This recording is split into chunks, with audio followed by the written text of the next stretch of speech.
you look around the league, there's a lot of teams, in the hunt. We're in the hunt. You sit here and you say, hey, Thanksgiving and close to the end of November, and we're in the hunt. When you sit around that table tomorrow, you're saying we're in the hunt. And there's a lot of teams that wish they were in the hunt. Well, we're in the hunt.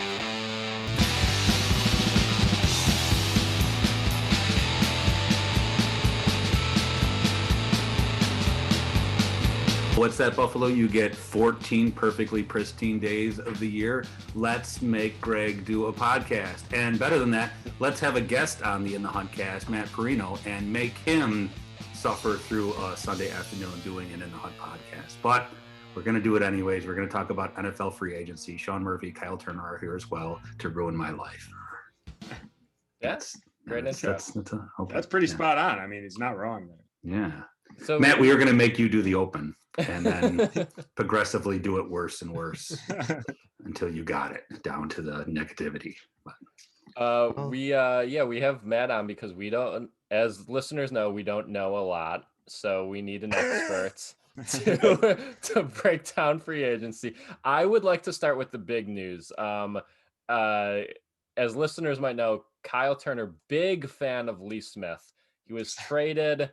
Are you okay, Kyle? It's literally the best I've ever been.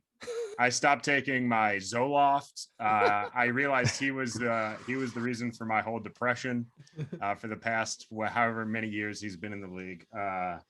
Again, I just want to clear up, Matt. I know you interact with these guys. I don't hate Lee Smith. I hate the idea that Lee Smith brings to a football team of establishing the run, 19 tight ends on the goal line. It's nothing against him. That's too many players. That's a penalty. If he lost some weight and got faster and turned into a better receiver option, I'd love Lee Smith. But I don't want to hear anything about he could have filled in at tackle if Darrell Williams got hurt. Get him off my team. I don't care. And now he is. And we got a 7th round pick. I hope we use it on an athletic person. Well, Matt, what do you have? Obviously, so the Bills, in addition to re-signing a bunch of people, they got Jacob Hollister, Mitchell Trubisky, Emmanuel Sanders, Matt Hack. Is there any like what do you think is the best move they made so far? I think Emmanuel Sanders to me jumps out even more so after the fact because, we're all familiar with a lot of players across the league, but until you kind of jump into their, highlights and look at I know a lot of guys like to say, quote unquote, the tape. I'm not a big tape grinder, but you fit apologies. In perfectly here, Matt.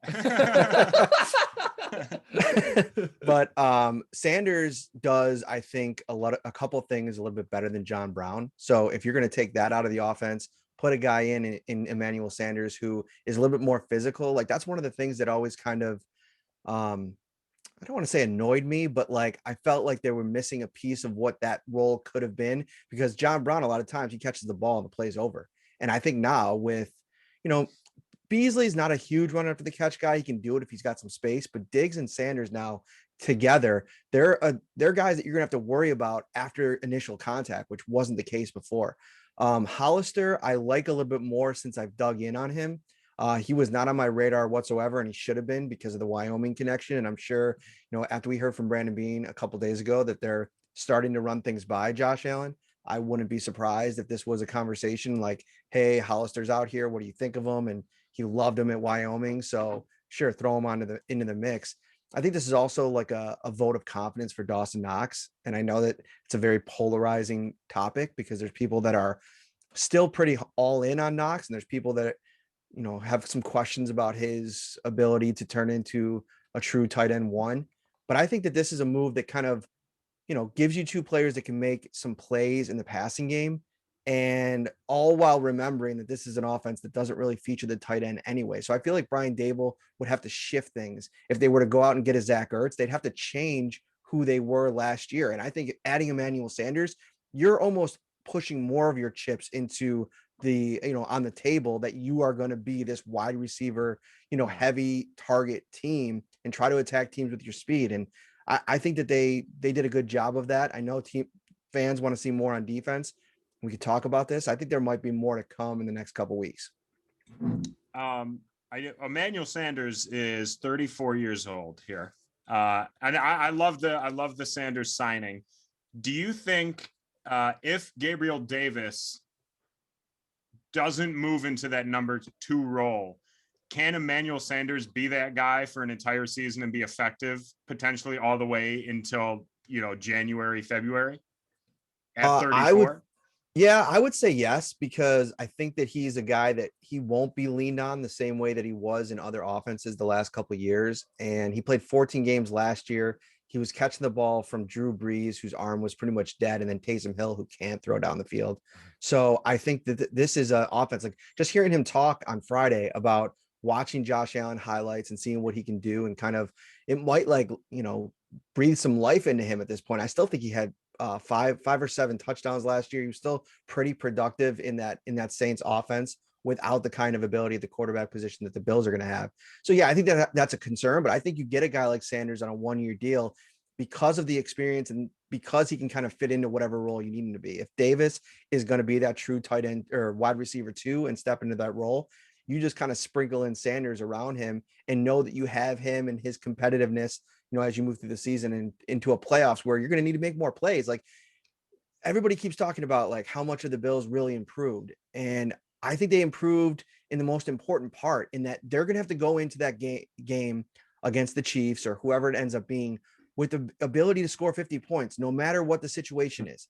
And the more players that you add to the mix that can make plays, and who knows if Hollister's that guy. I mean, I think Zach Ertz is, it definitely piques your interest, even getting him, because it's another weapon. I know we talked about the target share, but you want to add as many weapons on the offensive side of the ball. And that's why, as much as I think they need an edge rusher, and as much as I think they need a cornerback, I don't take out like a high-end running back that can do multiple things, or even a receiver at that 30 spot, because you're losing Isaiah McKenzie, and I think you just have to score points. You can improve defensively, and I think they will with Starr coming back. But in a shootout, you've got to be able to, have as many bullets as you can get. I would, it's amazing what a year does. Like last year, if the Bills signed Emmanuel Sanders, there would have been fans that were excited. I would have thought, oh, good. So he's going to get wide open and then wait 3 seconds for Josh Allen to find him. Like I didn't have the confidence I had. And it's funny to remember back on that. But now it's like, okay, so this guy that is really good is going to step here and be a number 3, where he could have probably gotten more money somewhere else. But he, it seems like it's a perfect fit here. That's fun. Yeah. Well, and speaking and staying on the offense, we should talk about Mitchell Trubisky there as the backup. I mean, this is probably a big free agency for Kyle, because I don't know if you could pick up on it already, but he loves to complain. And the whole season, he was like, we need to get Lee Smith out of here. We need to get Matt Barkley out of here. We need to get Bajorquez out of here. And they got rid of all of them. Whoa, I loved Bajorquez. First off, don't put words in my mouth. Okay. Can we tag that for best of next year? Kyle saying he loves Big Yorquez. Yes. Matt Barkley, same as Lee Smith. Matt Barkley seemed fun.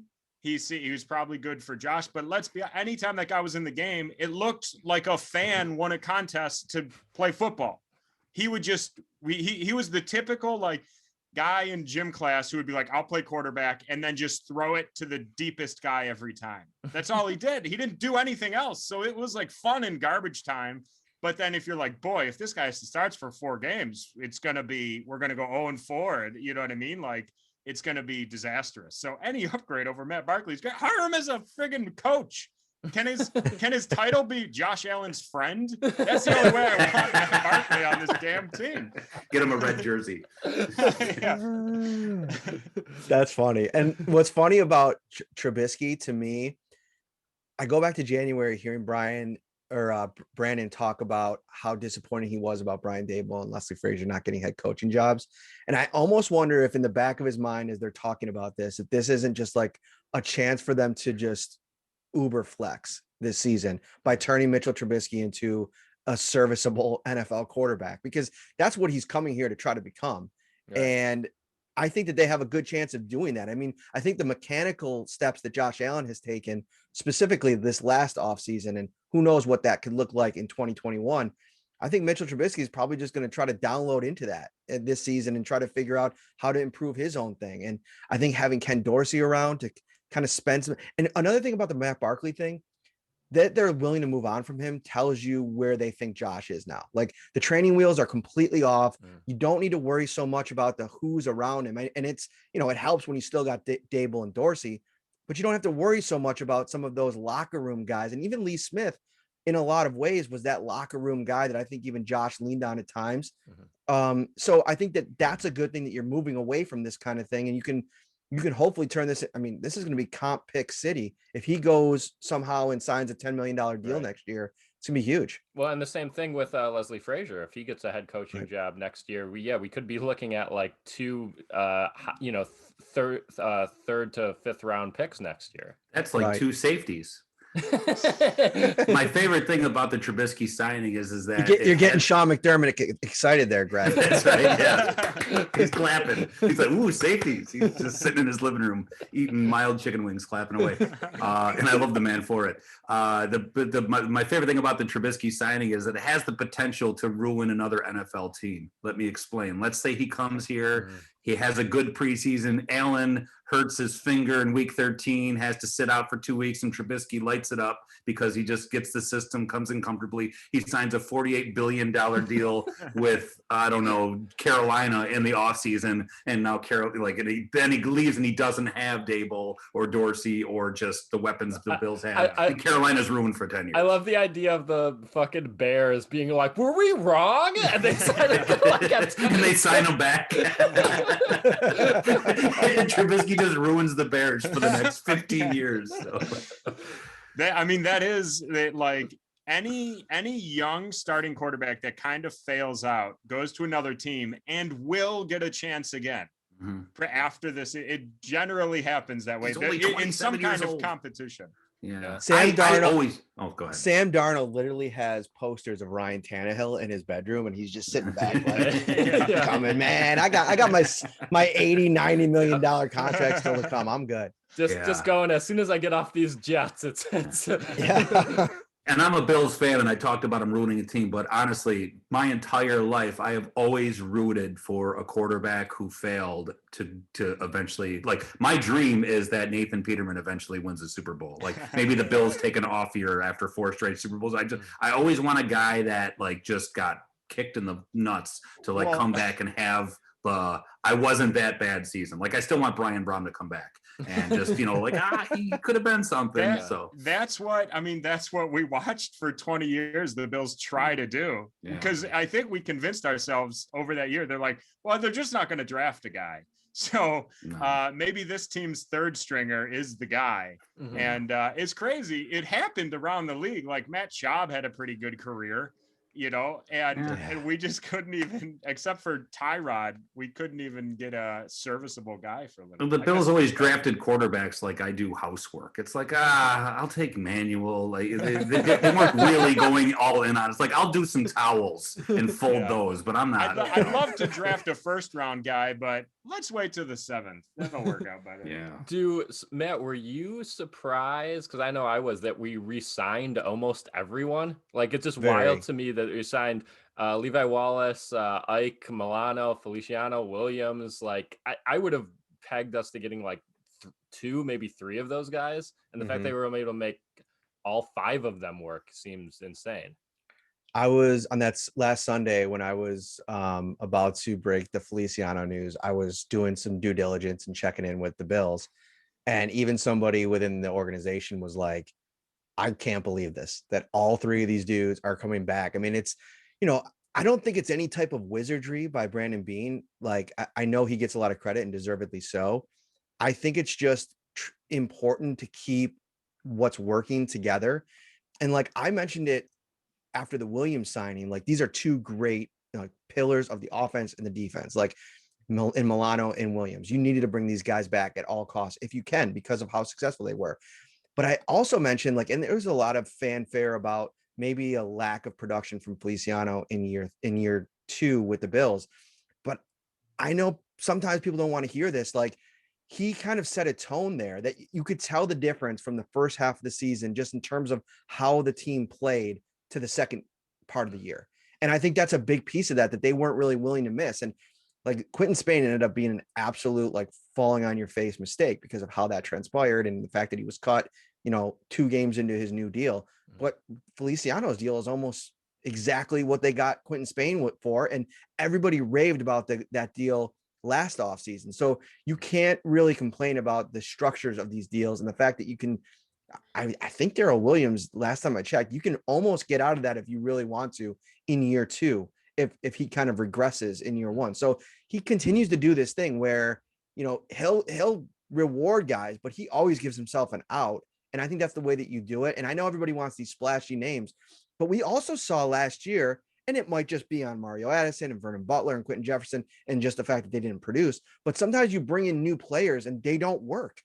And so you can go out and you can bring in all these new free agents and you can bring in JJ Watt, but if he's really washed, which maybe he could be, I know the analytics folks want to tell you that he's still going to produce at a high level, but if he goes to Arizona and finishes with 6 sacks, was it worth paying him $15 million?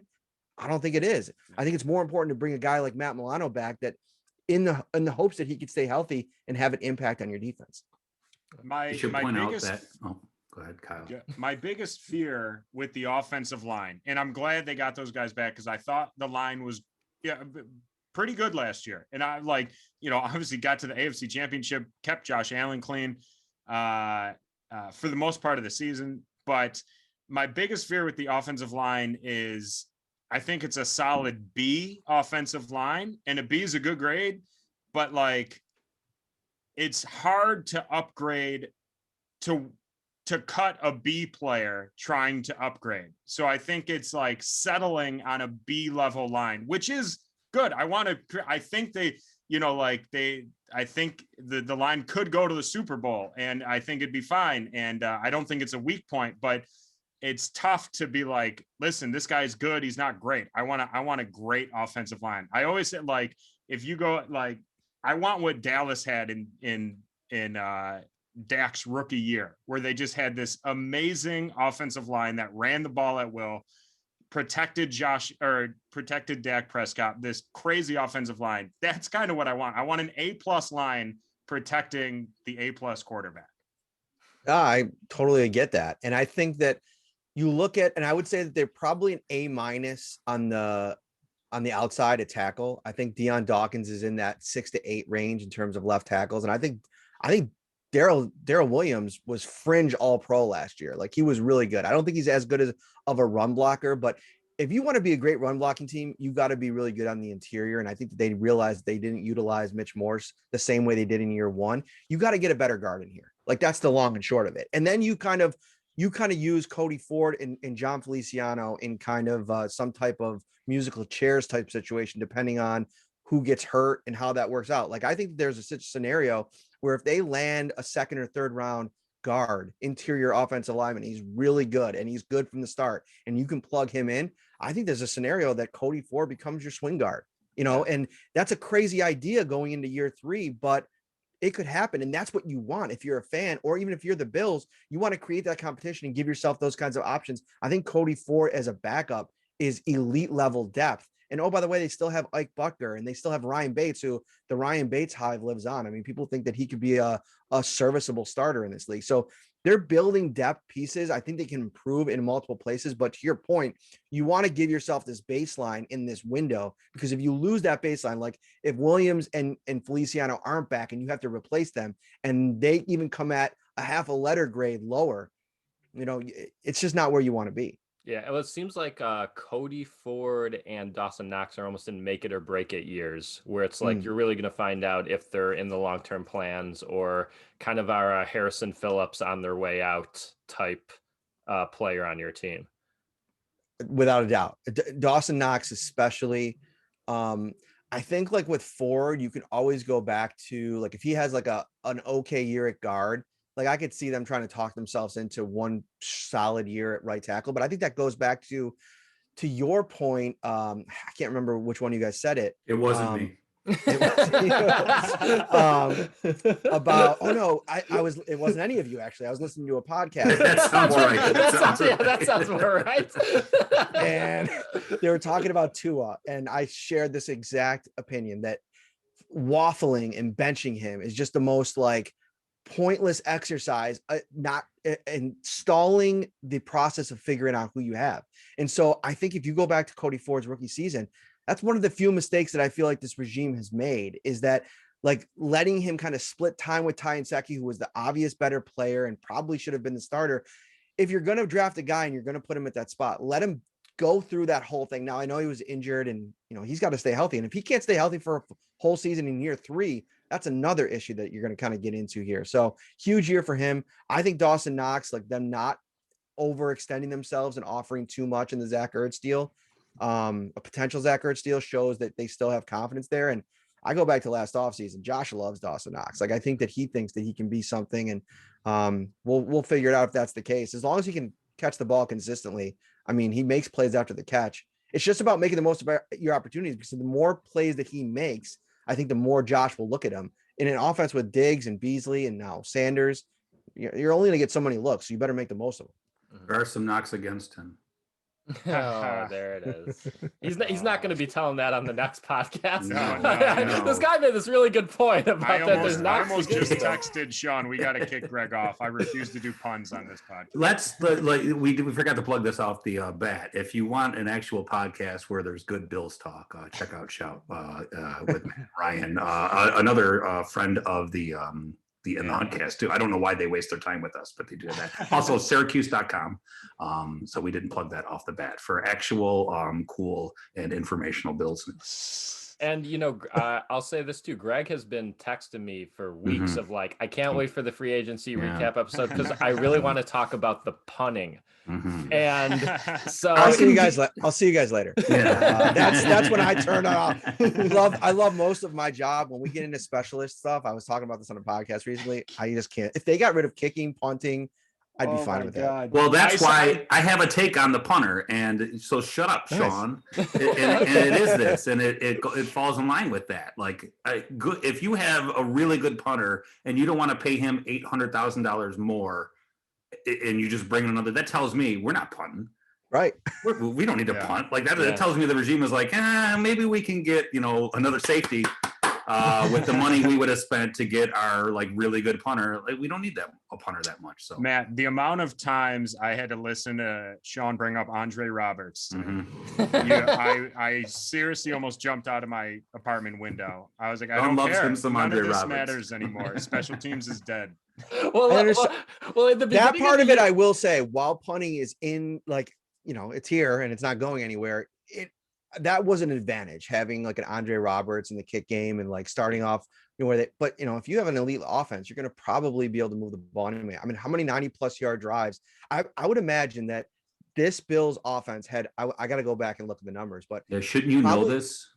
I know. Sorry, but they had probably more 90+ yard drives than any Bills offenses combined of the last 2 decades, because it's just been, I feel like there's been at least 5 in the last like 2 seasons. And so who cares about punting and kicking? Yeah. Well, I will say in my Andre Roberts hype defense, at the beginning of the year, we all still kind of thought Josh Allen was bad. And I was just like, those 10 yards are big every time. That's one extra first down that he didn't have to throw the ball. So it was big back then. I want the Bills to do what I used to do when I was playing Tecmo Super Bowl, which is run the kickoff out at the 1 to get the most stats possible.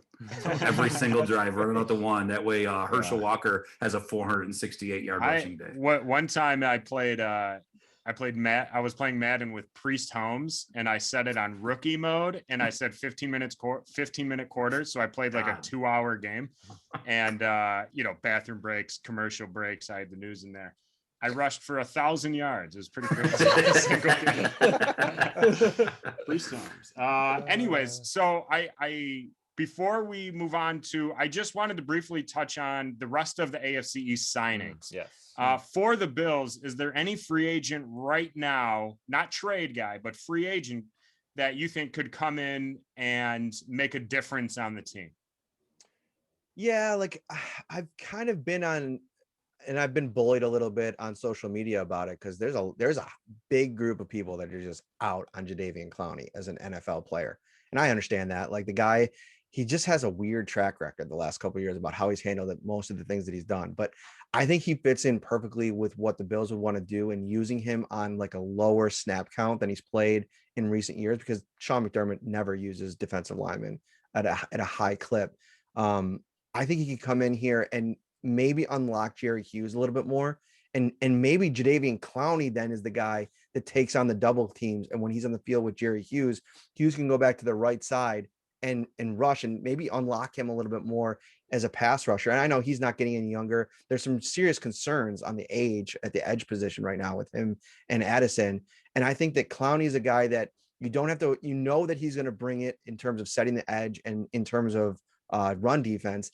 And then if you can maybe get close to 10 sacks out of him and he maybe gets Jerry Hughes back in the double digits, I don't know. I'm just thinking about who they can maybe land at the lowest price point. There's some other players out there too. Ryan Kerrigan from Washington, who I think is interesting, but we were talking about this on the last show. There is a plethora of players on the interior. I mean, Geno Atkins just got released by Cincinnati. Kawan Short's a guy that they like back from Carolina. If they can push the pocket more from the inside, I think that would take some of the pressure off the edge as well. So I'd like them to add another guy at under $5 million on a 1-year deal, knowing that they can come in here and maybe put up some stats and cash in next year. I know a lot of people are talking about Carlos Dunlap. I think that he's a lot like, I put him in the same category as Mario Addison. I wouldn't pay too much for him. I think he's kind of on that downward trend.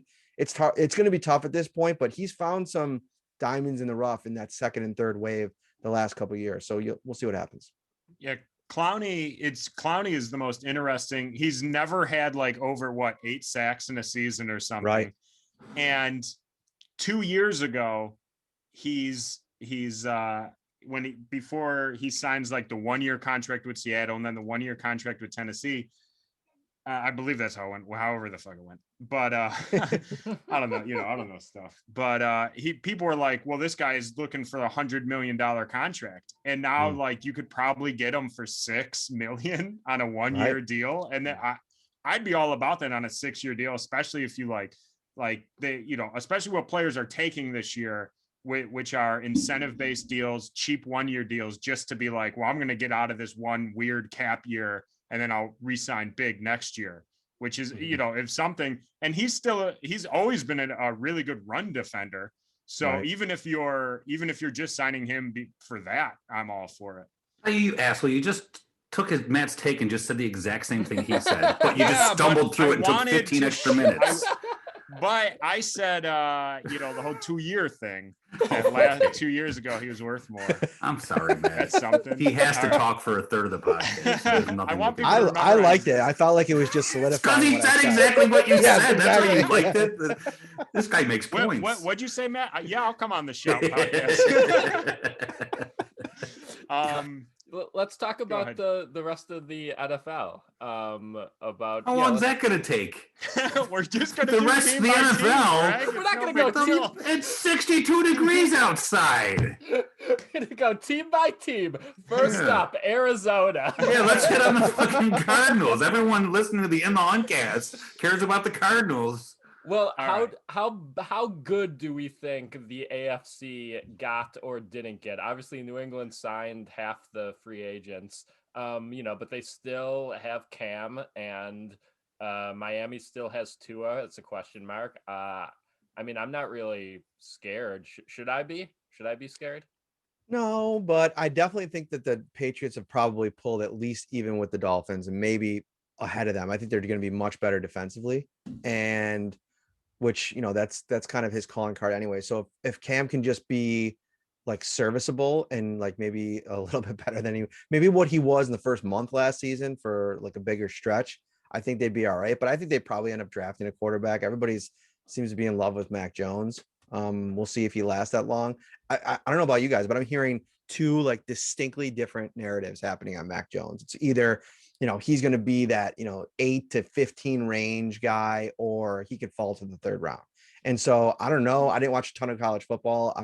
I really don't know much about any of these quarterbacks. That was a weird thing about covering the Bills this year, is like, I'm so out of touch with college football because I didn't have to do a mock draft all season. I was covering a team that went to the AFC Championship game. Totally different than the first 2 years on the beat. So, I think that the Patriots are better. I think Jonnu Smith and Hunter Henry are a little bit, I think it could be good, but I also think that they might be like counterintuitive a little bit, because where are you going to, get all these targets? I mean, you brought in 2 kind of one high priced receiver, Nelson Aguilar They already have N'Keal Harry. Nobody's trading for him. I know I've seen some reports out there, but what are you going to give him? A bucket of balls? Like, Yeah. no, I don't think anybody really wants N'Keal Harry. And then you have all these guys, and Josh McDaniels has built his career on, being Tom Brady's everywhere else he's been. Everything else he's done has not worked. So I'm very bullish on the Bills still kind of running this division next year. I think that Miami's good. I think Fuller is interesting, but the problem is he doesn't have a quarterback that can throw it down the field to him. So it's going to be, there's still a lot of questions, I guess, about how these teams are going to look. It's great to hear New England talked in the same type of tone that we talked about the Bills for 2 decades of like, the defense is good. If Trent Edwards can be like subpar, I think they could get somewhere. like that's how we talk about New England now, and that's nice. Yeah. New England is, I think right now, a lot of Bills fans are laughing at them because they've done exactly what Sean said, what we watch the Bills do, or other bad teams just overspend in free agency and try to, make sure this subpar quarterback is good.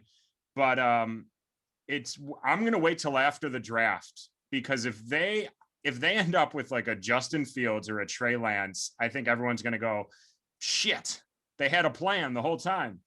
But if they go into this season with Cam Newton, I think we have to reevaluate how good Bill Belichick is and was for his entire career. If he truly thinks Cam's the guy and they're a Super Bowl contender with Cam, I think everyone needs to be like, it was clearly Tom Brady the whole time, and he's a good coach, but in no way is he this amazing coach. Oh yeah. I mean, I think most people are already in the camp that that was a whole total Tom Brady deal, and that they're kind of goofy for the way that they, treat it. I mean, they probably would have won another Super Bowl if they would have built around him the right way and brought in the right pieces. People would have come. If they would have done this, exactly right. what they did this year, they right. probably be in the Super Bowl. I give them credit though. Like they kept giving Tom the benefit of the doubt, and is he 44? Like how old is he? 42, he's 44. Maybe? Like they finally gave up on him at 42. Like most teams would have thought about giving up on him at 36. Like he can't still be that good. So any down, because he showed signs from like 35 on that maybe he might not be as good as he once was. They kept that guy into his 40s. Like that's pretty amazing. Like he's even more amazing for winning a Super Bowl after leaving, but they eventually had to move on from him. There was arm concerns that last year in New England. Like I remember watching him. He looked terrible. Yeah. And he looked terrible. Like I thought he didn't look good against the Bills in that Week 16 game where Josh Allen threw the touchdown pass to John Brown. But it was the same thing with Cam. That was an absolute dog shit roster. Like that offense was trash. There wasn't really anything around him. And then you go put him in an offense with Mike Evans. See, that's the thing that I think gets lost in all these like nuanced, like new age, like cool podcast, NFL podcasts where they're talking about players. Listen, quarterbacks with good players are going to be good.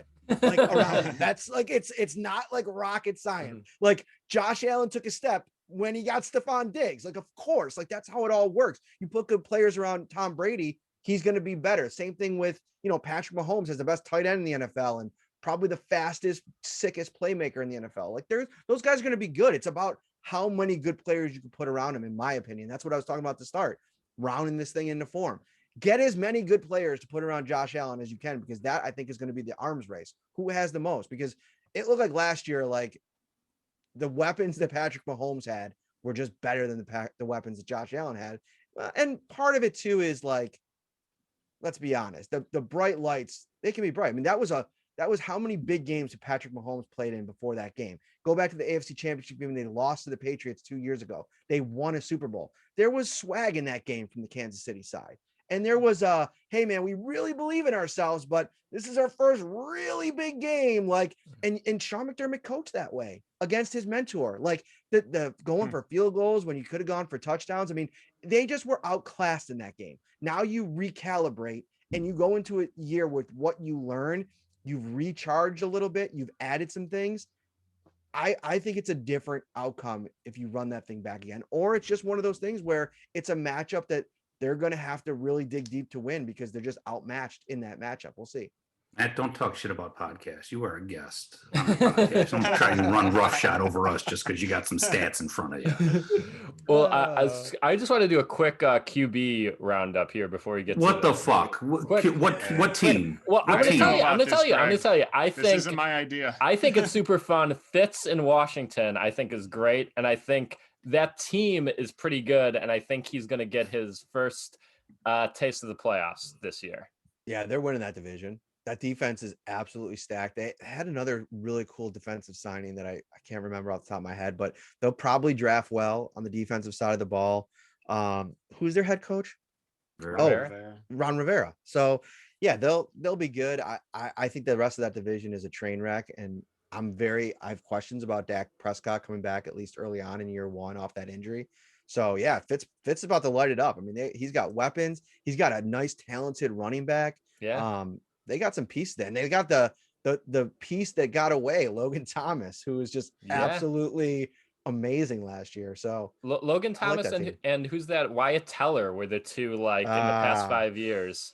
One thing on Teller though, and this is common, like, what a screw up by Brandon Beane. I've heard things that he never would have, what he showed up as and what Callahan turned him into out there. Like he needed that guy. Like he needed an elite. It's a lot of the reason, like Trent Brown from New England, who had that career year and then went to the Raiders and he was fine. But it wasn't any bit the level that he played. Scarnecchia. I mean, the elite offensive line coaches, and that's another thing. Like I'm a big fan of Bobby Johnson, but like, who have they really developed? I think that they really developed Deion Dawkins. I'll give him that. Like he's had a real impact on him and he took a huge step once he got here. But Cody Ford, some of the younger pieces, like I'm talking about into like Pro Bowl caliber player. They got to hit on a couple of draft picks on the offensive line and develop them. But having that elite offensive line coach, I think helps you out. Or you get one more quarterback, or just okay. I'll take one more. I wasn't going to do any, but I'll take one more. Damn it! Give me. You screwed yourself. What is wrong with the Chicago Bears? Okay, so that's not a quarterback No, question. That's like a whole team. That's a whole episode of a podcast. I didn't finish the goddamn question. Andy Dalton to the Bears. Like they could have had. I know they tried to make a splashy trade, but they could have had Fitzpatrick. They could have had. Why do they keep settling for the worst milk toast QBs they can find?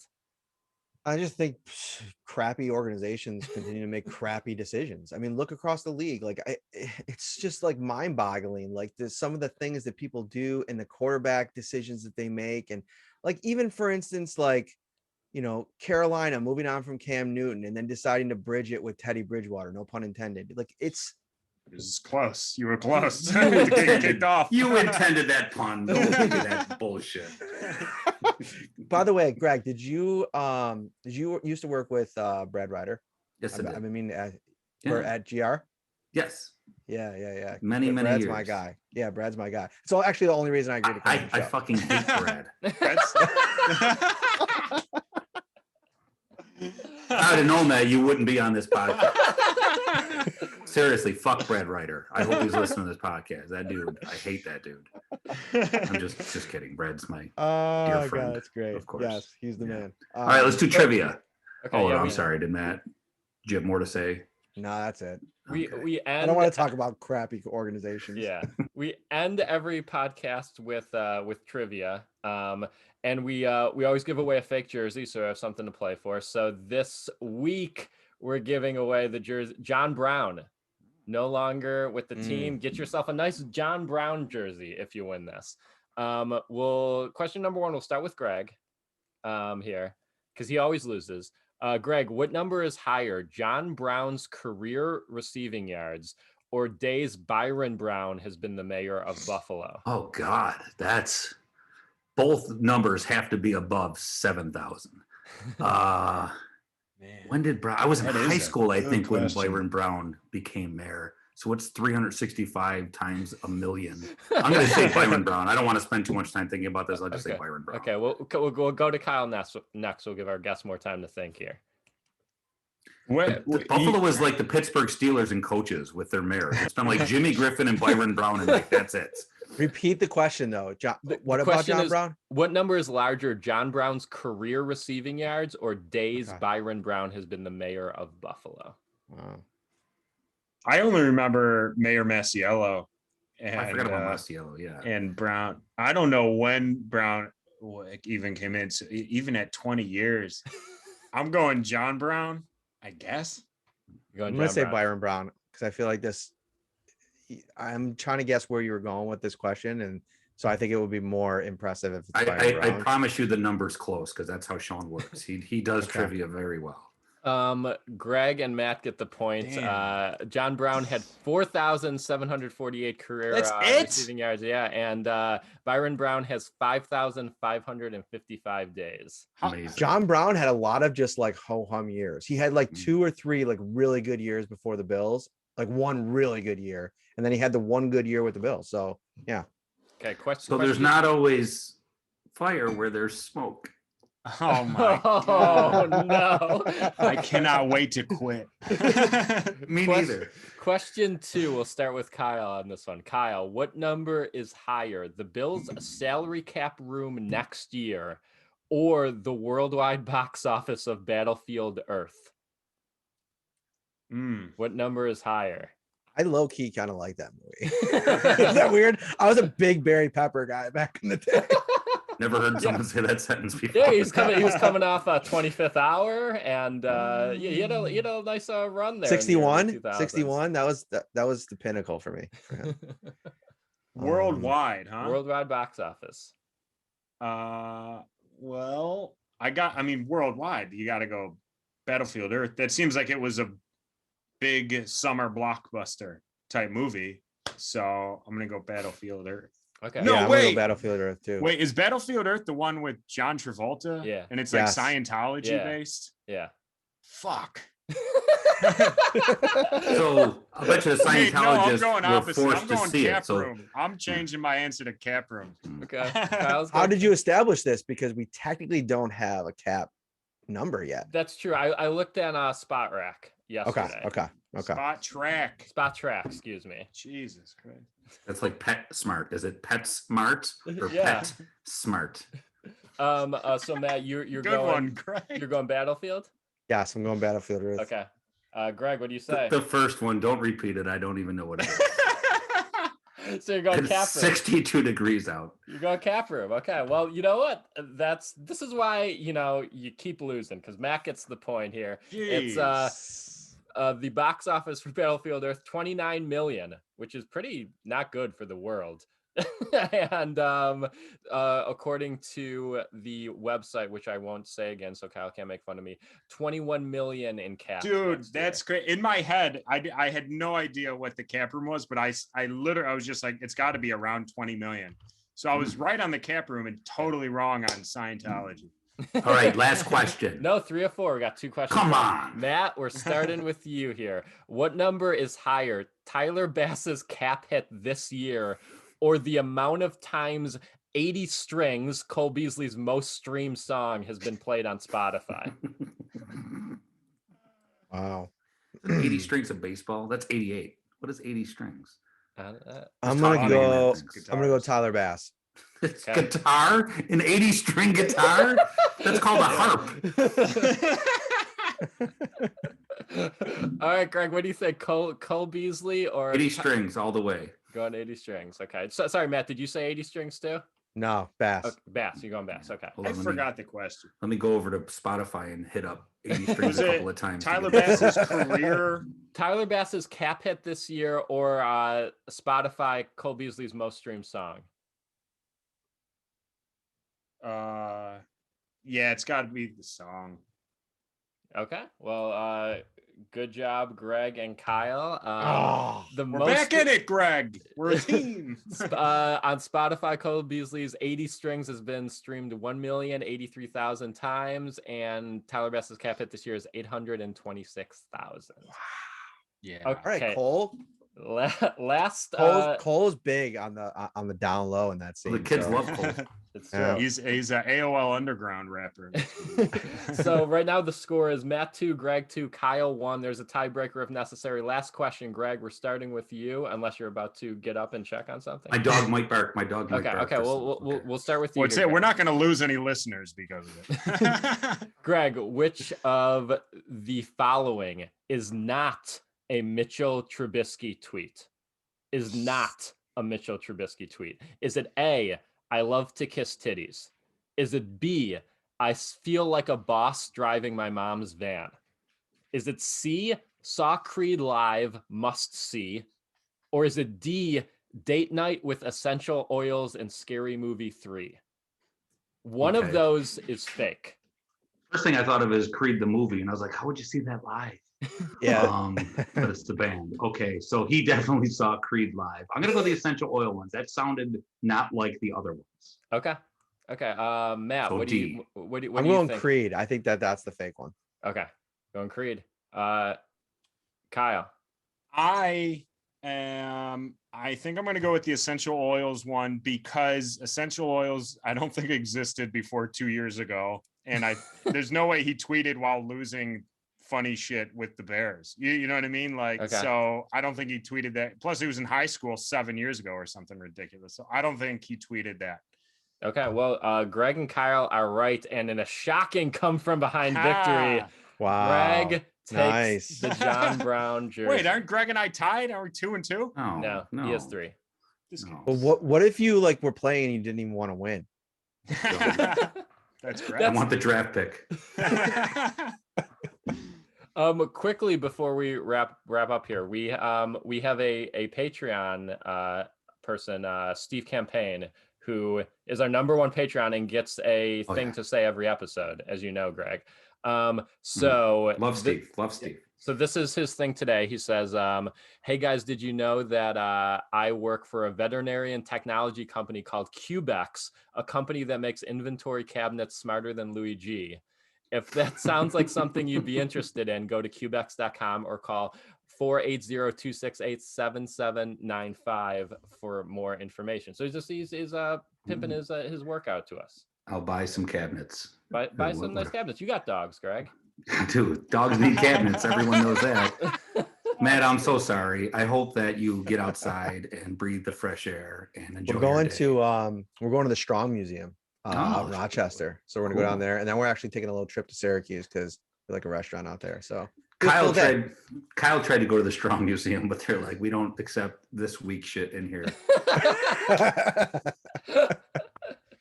Are you reading Urban Dictionary again?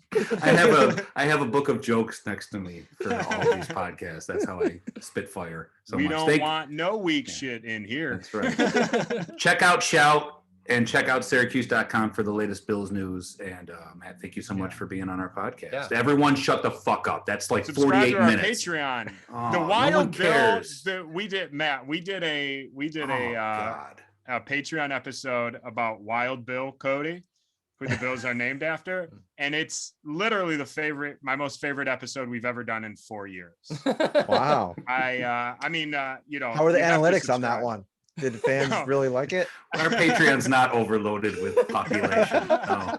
Well, I tell you, he killed a lot of buffalo, and the numbers on that pretty good, pretty high. Analytics Nice. darling.